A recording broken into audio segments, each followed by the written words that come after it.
அது கூடவே இப்போ நம்ம 2 உருளைக்கிழங்கு எடுத்துருக்கோம். பட்டாணி வந்து கம்மியாக இருக்கிறதுனால உருளைக்கிழங்கு வந்து கொஞ்சம் எக்ஸ்ட்ரா சேர்த்துக்கலாம். இதை வந்து தோல் செஞ்சுட்டு இன்றைக்கி பச்சை பட்டாணி வச்சு எப்படி குருமா வைக்கலான்னு பார்க்கலாம். மஞ்சள் சீரகம் அரைச்சி குருமா எப்படி வைக்கலான்னு பார்க்கலாம்.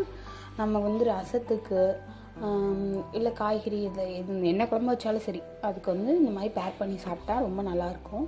இந்த மாதிரி யூஸ்ஃபுல்லான வீடியோவுக்கு நம்ம சேனல் சப்ஸ்கிரைப் பண்ணிக்கோங்க, பெல் ஐக்கானை கிளிக் பண்ணிக்கோங்க. நம்ம வீடியோக்குள்ளே போகலாம். உருளைக்கிழங்கு வந்து தோல் சீச்சிக்கலாம். தோல் சீச்சிட்டு இதோட ஆட் பண்ணி ரெண்டையும் வேக வச்சிடலாம். இப்போது தோல் சீச்சதுக்கப்புறம் கட் பண்ணிக்கலாம்.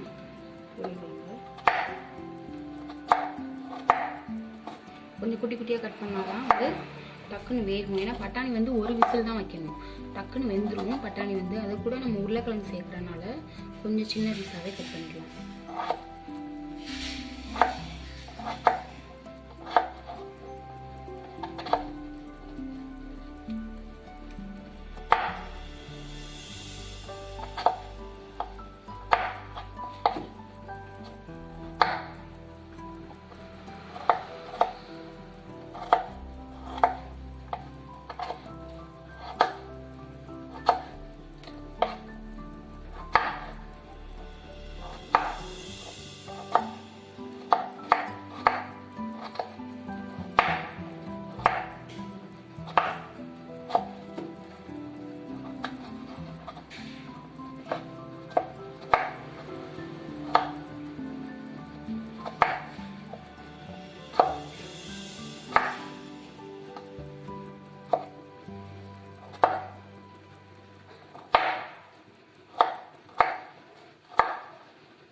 இப்போ இது கூட நம்ம கட் பண்ணி வச்சுருக்க உருளைக்கிழங்கு ஆட் பண்ணிக்கலாம்.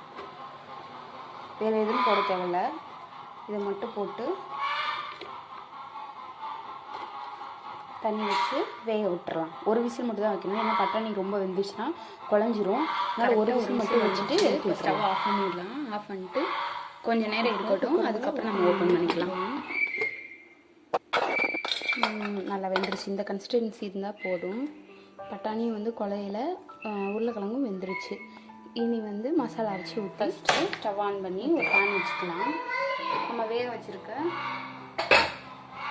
பட்டாணியை அது கூடயே ஆட் பண்ணி கொஞ்சம் நேரம் கொதிக்க விடலாம். கொஞ்சம் சால்ட்டு சேர்த்துக்கலாம்.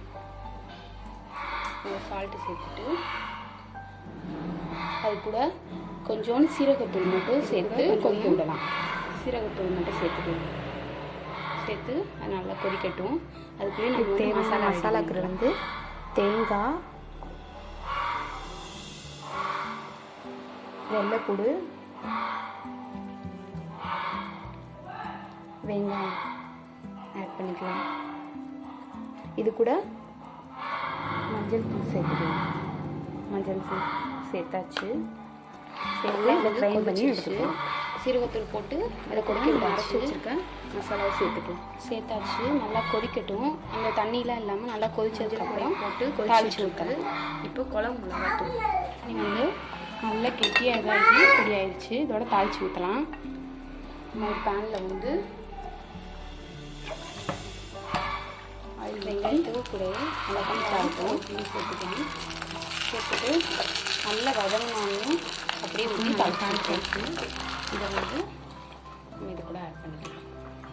சோம்பு போட்டு தான் தாளிக்கணும், அப்போ தான் நல்லா டேஸ்ட்டாக இருக்கும். நல்லா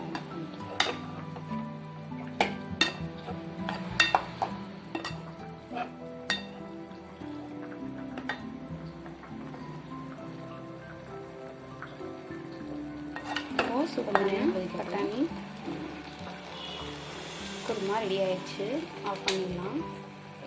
அப்படியே சர்வ் பண்ணி சாப்பிட்றலாம். Okay bye. இந்த மாதிரி யூஸ்ஃபுல்லான வீடியோவுக்கு நமக்கு சேனலை சப்ஸ்கிரைப் பண்ணிக்கோங்க.